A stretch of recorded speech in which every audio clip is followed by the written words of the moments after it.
Hi, I'm Alphonse Chu and I'm an artist, writer and curator working along the intersections of text, moving image and spaces. And my practice investigates ideas and imaginaries of capital and how it is intertwined within infrastructures of media,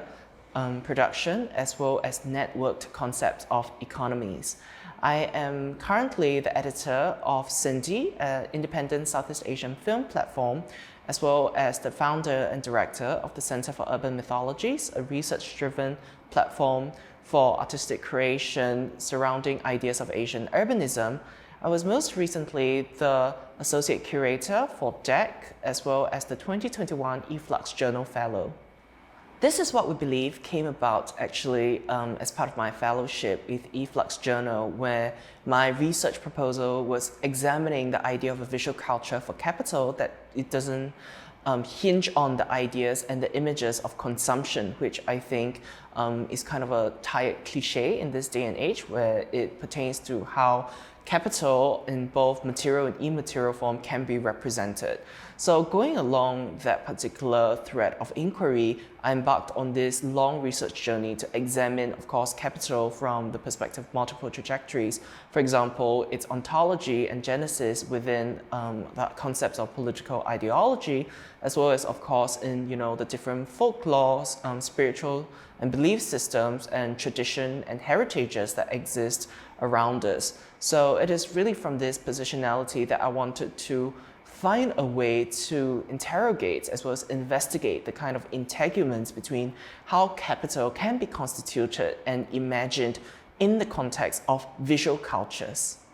I think for me, what is particularly interesting is, of course, the idea that value or the attributions and presumptions of value could be considered of as an article of faith. Faith in what? Then that is, of course, the larger questions that we are all currently wrestling with. I think for me, it is particularly interesting to, for example, conceive of Chinese cultural heritage, or rather the idea of a Han Chinese cultural heritage, as something that is, of course, deeply intertwined between the kind of feudal political system from before, as well as a long and extensive history of both not just the sciences, but also spiritual practices and belief as distributed over a very, very wide geographical terrain. Also because I want to provide the additional clarification of it being a Han Chinese visual culture as opposed to just a Chinese visual culture where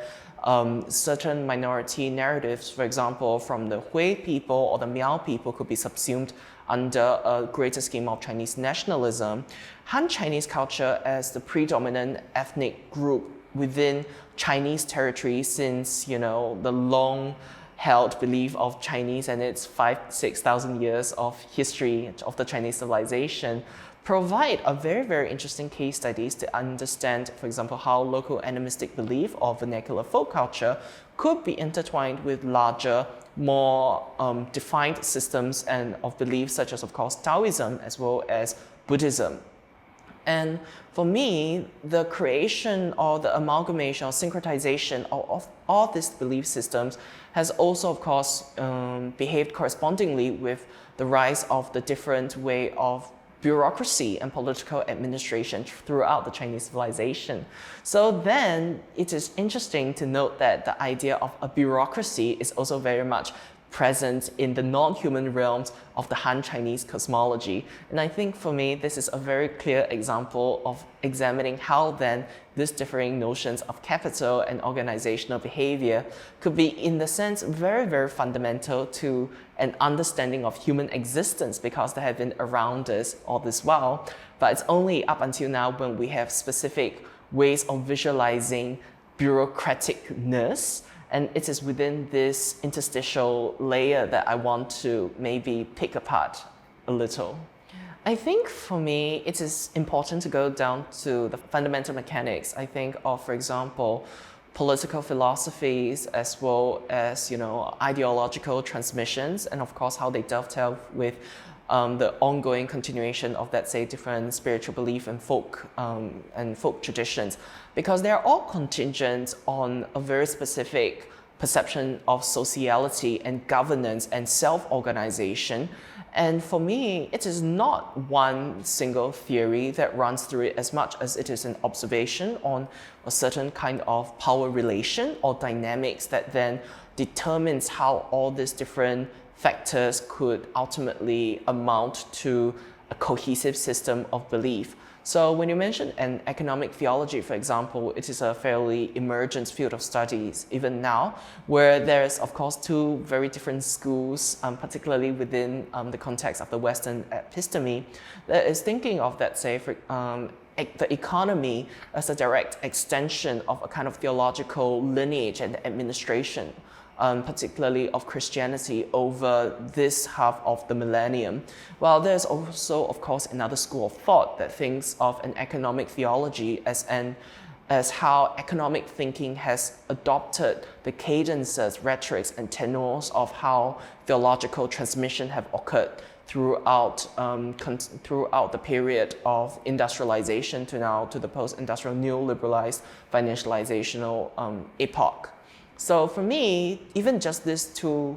competing interpretation to an orthodoxy of economic theology is pretty dense, but also pretty interesting, but also, of course, contingent on a very, very specific pan-European-ness in how it interprets the world. And for me, what I wanted to do is to blur that position a little bit, but of course, introducing different ways of considering what an economy could be alongside what a theological dynamic could be from very, very distinctively non-Western perspective as well as historical context. So you can think of it as magical thinking, and of course, if we want to think of, the root word or rather the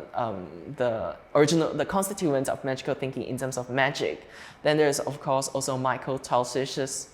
interpretation of magic as that ritualized will to power that occurs in most societies. But I think for me, what is so particularly interesting is then how, unlike the kind of specific isolated or rather specific individual solitary actions of magic occurring as that relationship of the self to want to attain some sort of mastery over the environment, the creation of, for example, political ideology, economic systems of belief, or even just beliefs in the afterlife and ancestral worship and offering are all highly systematic and somewhat ossified ways of magic that has lost the sheen of the original sense of mysticism, but nonetheless wield enormous abstract and symbolic power over how we are currently living. So for me, the idea of interpolation is exceedingly important. I don't really want to adopt the valency of, a much more linear or even roundabout mechanics of a reflection, because then it implies a direct indexical relationship between my representational modality of an object or practice with its counterpart in the real world, or a world that is outside of my discursive control, outside of my material control. So for me, interpolation and refraction comes to the fore as a tactic of extracting certain key conceptuals as well as mechanics and processes of operation, and finding a way to combine them with a sort of rhetorical gesture that can then allude to a larger framework of how things could be. So for example, with my series, This Is What We Believe, which is of course also the title of the exhibition, my approach is that using the half-toned printing technique where where images are kind of printed in these scattered dots that when viewed up close reveal themselves as dots, but when viewed from afar appear to be one cohesive complete picture. That in the materiality of that gesture and technique comes to inform, of course, my own interpretation of, for example, how political ideologies and philosophies have been expounded, given that they are not airtight, given that they are not without certain gaps and logics and context. So in that sense, this interpolation of technique into basically my own perception of, the ontology of political theory and ideology as a kind of discursive construct becomes more apparent, as opposed to had I written or printed yet another 5,000 word thesis that fails to outline a complete picture of the political, historical, economic, or even pedagogical context of how these texts are disseminated. Meanwhile, for example, for monetomancy, parenthesis Han Chinese version, I really am fascinated by the specific material culture of ancestral worship and of course divine offerings and the existence of joss paper or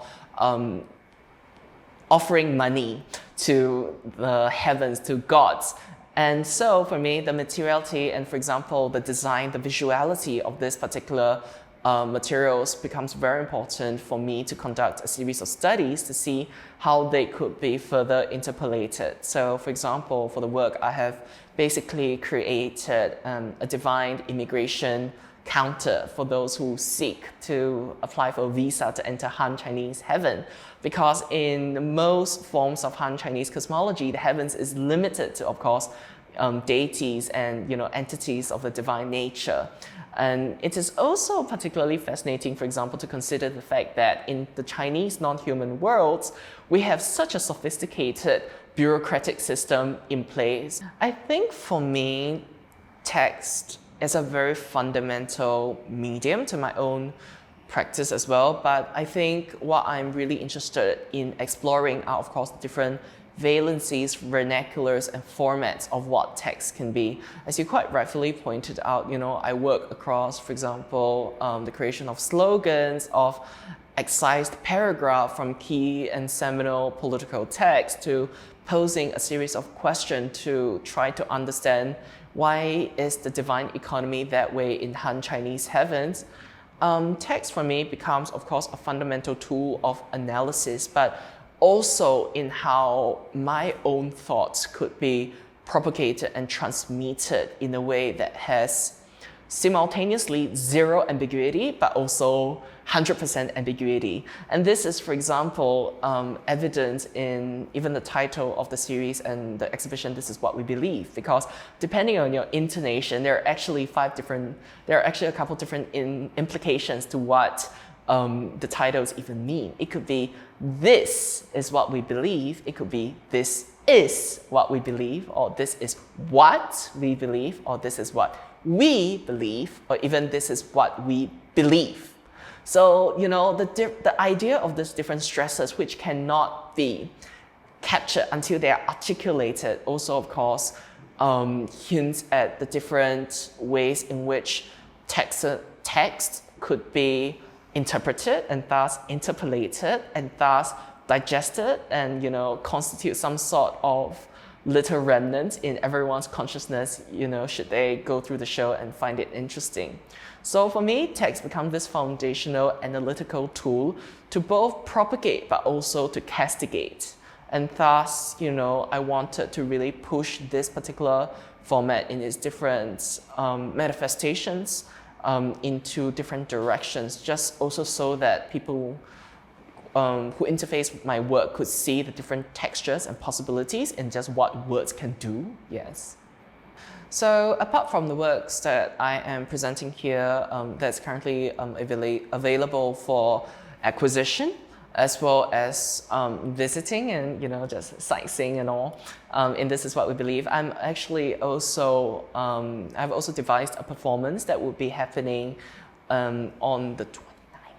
29th of May in the afternoon and in the space. It's a performance lecture titled A Chinese Financial Ghost Story, and it is really examining, in a much more theatrical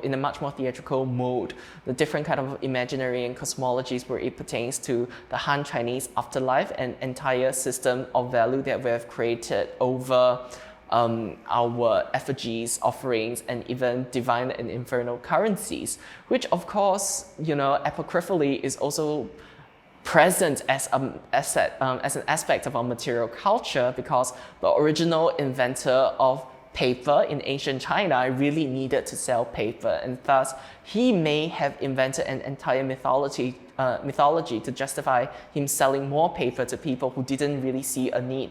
or desire for paper at the point when it is invented. So for me, it is a little bit of comedy, a little bit of a rumination on where we are in our own relationship to history and heritage, but also a lot of unpacking the sheer massiveness of the divine and infernal bureaucracy that exists in Han Chinese cosmology, which goes on to show that no matter where you go, you can definitely find a Chinese person, and wherever a Chinese person goes, they can definitely find bureaucrats. I believe in democracy, peace, progress, justice, and equality for all people.